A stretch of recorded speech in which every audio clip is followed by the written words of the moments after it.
Need to fix Instagram not working? Then you're on the right video. Today I'll be showing you the step-by-step process on how you can easily fix this issue. First thing first, you need to head over to Safari.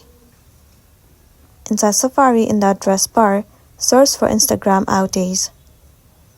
Head over to the very first site, downdetector.com. Well, in this page you can check whether the server of Instagram is down or not. Sometimes the server might be down and it might be the reason that you're facing this issue.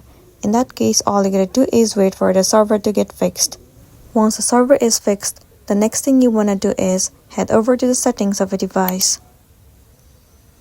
Inside the settings, move into General, and then head over to iPhone storage. Well, in this page, search for the application Instagram and move into it. Once you're inside the Instagram, click on Offload App. Once again, tap on Offload App at the bottom. It will clear the cache and the storage of the application. It will also remove all of the unwanted bugs and make your application run smoothly. This should definitely fix the issue that you have been facing, and then you'll be good to go.